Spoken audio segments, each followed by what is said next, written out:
தமிழ்நாட்டில் மதுவிலக்கு. இதை கேட்டு கேட்டு சலித்துப்போன காதுகள் இங்கு ஏராளம்.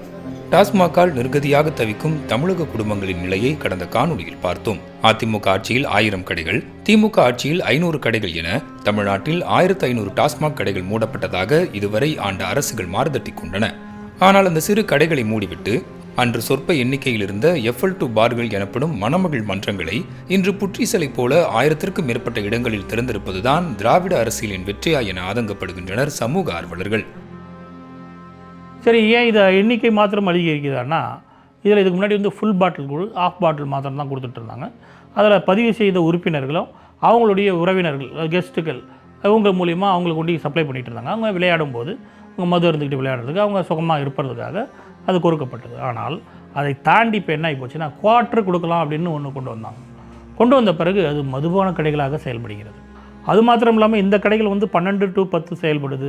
ஆனால் அது 11 to 11 எங்களுக்கு 1 மணி நேரத்துக்கு முன்பாகவும் எங்களுக்கு 1 மணி நேரத்துக்கு பின்பாகவும். அது மாற்றம் இல்லாமல் அது இப்போ அமையக்கூடிய இடங்கள்லாம் எப்படி வருதுன்னா, ஒரு மதுபான கடைகளை செயற்கையாக பொதுமக்களை தூண்டிவிட்டு போராட்டத்தை நடத்திட்டு அந்த இடத்துல கடையை மூடின பிறகு அங்கே இந்த மணமகள் மன்றங்கள் செயல்படுது. அவங்களுக்கும் எங்களுக்கும் டாஸ்மாக் இருக்கக்கூடிய நேரடி தொடர்பு என்னென்னா, அவங்களுக்கு தேவையான மதுபானங்களை எங்ககிட்ட பணம் கொடுத்து வாங்கிக்குவாங்க. சரி, அப்போ வருமானம் அரசுக்கு தானே வருது அப்படின்ற கேள்வி வருது. இல்லை, அவங்களுக்கும் எங்களுக்கும் என்ன வித்தியாசம்னா, எங்களை விட அவங்களுக்கு 32% விற்பனை விலை குறைவாக அவங்களுக்கு வழங்கப்படுகிறது. அந்த 32% வருமானம் யாருக்கு போகுதுன்னா, அதை இயக்கக்கூடிய அது தனியாருக்கு போகுது. அந்த 32% வருவாய் யாருக்கு இழப்பப்படுது? அரசு இழப்பப்படுது. கிளப்புகளாக இயங்க வேண்டிய அந்த மணமகள் மன்றங்கள் ஒரு முழு டாஸ்மாக் கடையைப் போல விதிகளுக்கு புறம்பாக செயல்படுகின்றன. நேர காலமின்றி தாராளமாக பிரீமியம் விலையில் கிடைக்கும் சரக்குகளால் இதை உரிமம் எடுப்பவர்கள் அதீத லாபம் பார்க்கின்றனர். மதுரையை ஒட்டி சில பகுதிகளில் ஆய்வுக்கு போன இடங்களில் விதிமுறைகளை மீறி அந்த கேளிக்கை விடுதிகள் செயல்பட்டதாக அங்கே ஷோகாஸ் நோட்டீஸ் கொடுக்கப்பட்டு மணமகள் மன்றங்களுக்கு சீல் வைக்கப்பட்டது. ஆனால் இப்போ அந்த அதே மணமகள் மன்றங்கள் அதே இடங்களில் இப்போ இயங்குது.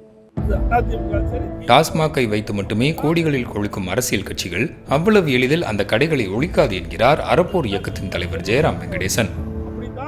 இந்த டாஸ்மாக்கு சப்ளை பண்ணக்கூடியவர்கள் யாருன்னு பார்த்தீங்க அப்படின்னு சொன்னால், அதுவும் அரசியல் கட்சியை சார்ந்தவர்களாக பெரும்பாலும் இருந்திருக்கிறாங்க.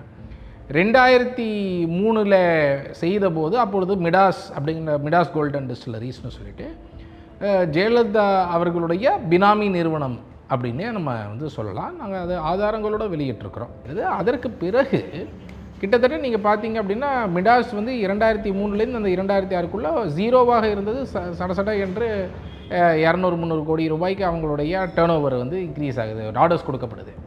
அதற்கப்புறம் திமுக ஆட்சி காலம் வந்தோன்னே 2008 2010 அந்த ஆட்சி காலத்தில் அந்த டைமில் SNJ டிஸ்டிலரிஸ் அவர் SN ஜெயமுருகன் அவர் ஒரு பக்கம் ப்ரொடியூஸ் பண்ணுறாரு.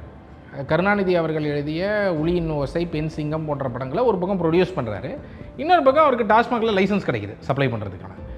ஸோ அவர் பார்த்தீங்க அப்படின்னு சொன்னால் அவருடைய நிறுவனங்கள் ஜீரோலேருந்து மடமடன்னு ஒரு 800 கோடிக்கு மேலே டேர்ன் ஓவர் இன்க்ரீஸ் ஆகுது அந்த 2-3 ஆண்டுகளில். ஜெகத் ரட்சகன் அவர் குடும்பத்துடைய டிஸ்டிலரி இலைட் டிஸ்டிலரி அதே மாதிரி லைசன்ஸ் கொடுக்கப்பட்டு 2-3 ஆண்டுகள்லேயே 700 கோடியை தாண்டுகிறது. மீண்டும் அதிமுக ஆட்சிக்கு வந்ததுக்கு பிறகு மிடாஸ் டிஸ்டிலரியோடது 300-400 கோடியாக இருந்தது, 2000 கோடி ரூபாய் வரை போவதை பார்க்க முடியுது. ஸோ இந்த மாதிரி ஆட்சியாளர்களுக்கு மிக ஹை லெவலில் இருக்கக்கூடிய மினிஸ்டராக இருக்கக்கூடியவங்க, எம்பியாக இருக்கக்கூடியவங்க, இல்லை ஈவன் முதலமைச்சராக இருக்கக்கூடியவர்கள் அவங்களுடைய பினாமி நிறுவனம், இந்த மாதிரி பலர் சப்ளை செய்யக்கூடிய இடத்துல அவர்கள் மிகப்பெரிய அளவில் பணம் பார்க்கக்கூடிய இடத்துல இருக்கிறத பார்க்க முடியுது. இது இன்று வரை அது டிரான்ஸ்பரண்ட்டாக ஆக்கப்படலை. இன்ஃபேக்ட் நாங்கள் ஒரு RTI போட்டோம். அதை கேட்டு ஏற்கனவே ஹைகோர்ட்டில் ஒருவர் வழக்கு போட்டு இந்த தகவல்கள் எல்லாம் நீங்கள் கொடுக்கணும் RTI கீழே அப்படின்னு சொல்லியிருக்கு ஹைகோர்ட். ஆர்டரே போட்டிருக்கிறாங்க. அப்படி இருந்தும் கூட மறுக்கிறாங்க. இன்று வரை அவங்க வெப்சைட்லேயோ எங்கேயுமே யார் சப்ளையர்ஸ், எவ்வளோ கேசஸ் ஒவ்வொருத்தரும் சப்ளை பண்ணுறாங்க, எவ்வளோ. ஸோ இது எல்லாமே பொலிட்டிக்கல் டெசிஷன்ஸாக தான் இருக்கே தவிர உண்மையிலே டிரான்ஸ்பரண்ட்டாக எதுவுமே இல்லை. ஆண்டுக்கு 50,000 கோடி ரூபாயை டாஸ்மாகில் இருந்து வருவாயாக பெறும் தமிழக அரசு அதிலிருந்து குறைந்தபட்சம் 5% கூட ஊழியர்களின் நலனுக்காக செலவிடுவதில்லை என டாஸ்மாக் தொழிலாளர்கள் புலம்புகின்றனர். இன்றைக்கு வெறும் அத்துக்கூலியாக தான் வேலை செய்யும். இதனால் எங்கள் மீது மிகப்பெரிய குற்றச்சாட்டு, கூடுதல் விலைக்கு விற்கிறோம் அப்படின்ற ஒரு குற்றச்சாட்டு எழுகிறது. இதில் ஓரளவுக்கு உண்மை இருக்குது, நாங்கள் இல்லைன்னு சொல்லலை. ஆனால் இந்த தள்ளப்படுறோம். நாங்கள் என்ன சொல்கிறோம்னா, மதுபானங்களை எம்ஆர்பி விலைக்கு விற்பனை செய்யக்கூடிய சூழலை அரசு உருவாக்க வேண்டும்னு கேட்குறோம். ஏன்னா சூழல் இல்லை. இன்றைக்கி வாழ்வாதாரத்துக்கு இன்றைக்கி விலைவாசிக்கு இன்றைக்கி போதிய அளவுக்கு ஒரு டிரைவர் சம்பளம் 10,000 போதாது. ஒரு தொழிலாளி 900 பெட்டி ஏற்றுறான்னா 9 2 18 1800 தான். அந்த 1800 ரூபாயை 5 பேருக்கு டேட் பண்ணால் எவ்வளோ வரும் அப்படின்னும் போது மாதம் அவங்களுக்கு வந்து 7,000 8,000 தான் ஒரு தொழிலாளிக்கு கிடைக்கிது. கடையில் வந்து எவ்வளோ கஷ்டம் இருக்குன்றது வந்து வேலை செய்கிறவங்களுக்கு தெரியும், கடையில் இருக்கிறவங்களுக்கு தான் தெரியும். இப்போ கடையை நாங்கள் ஏற்றி போய் கடையில் நாங்கள் இறக்குறோன்னா இவ்வளோ தொழில் நாங்கள் தூக்கின்னு போகணும். அட்டை பிஞ்சு கீழே கொட்டினாலோ, வண்டியில் மழை பெஞ்சு எதனா சேதாரமானாலோ, எது உடைஞ்சாலும் எங்களுடைய சக தொழிலாளி ஒரு வண்டியில் எவ்வளோ நாங்கள் பில்லு வாங்கி டெலிவரி பண்ணி ஏற்றுறோமோ அந்த 5 பேர் தான் அந்த ஏப்பை ஏற்றுக்கணும். அது நிர்வாகமும் ஏற்றுக்காது, டிரான்ஸ்போர்ட்டும் ஏற்றுக்காது. கடந்த 8 ஆண்டுகளாக நிதி தொடர்பான ஆண்டு அறிக்கையை வெளியிடாமல் உள்ளது டாஸ்மாக் நிறுவனம். போதாக்குறைக்கு டாஸ்மாக் வருவாயில் 50% அரசிடம் வந்து சேராமல் கசிகிறது என அமைச்சர் PTR பழனிவேல் தியாகராஜன் வெளிப்படையாக குற்றம் சாட்டியதும் டாஸ்மாகின் சீர்கேடுகளை வெட்ட வெளிச்சமாக்கியதாக சமூக ஆர்வலர்கள் கூறுகின்றனர். ஒரு மினிஸ்டர் PTR மாதிரி ஒரு மினிஸ்டர் சொல்லியிருக்கிறாருன்னு சொன்னால் இது ஏதோ கேள்விப்பட்ட ஒரு செய்திங்கிறது கிடையாது. இது ஒரு ஊர்ஜிதப்படுத்தப்பட்ட ஒரு செய்தியாகத்தான் பார்க்கணும். அப்போ இவ்வளோ குவாண்டம் ஆஃப் மணி 25,000 கோடி ரூபாய் அளவிற்கு இதில் கொள்ளை ஒரு பக்கம் நடந்து கொண்டிருக்கிறது. எக்ஸைஸ்குள்ளே வராமலே நம்ம பேசுகிற மற்ற கொள்ளையெல்லாம் எக்ஸைஸ்குள்ளே வர கொள்ளை.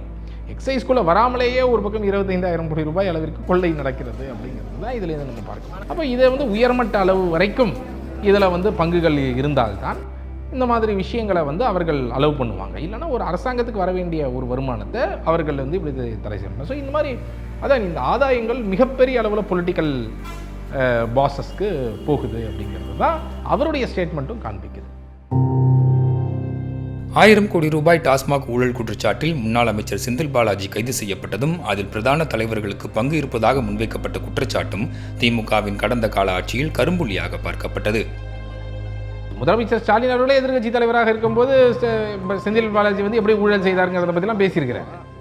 அப்போது முதலமைச்சர் ஸ்டாலின் இது மூலமாக என்ன சொல்கிறாருன்னா, எனக்கு வந்து சிறப்பாக ஊழல் செய்பவர்கள் தான் எனக்கு வந்து இது மாதிரி அமைச்சராக இருந்தால்தான் எங்கள் கட்சிக்கு அது லாபம் அப்படிங்கிறது தான் அவர்கள் பார்க்குறாங்கன்னு தான் நான் பார்க்குறேன்.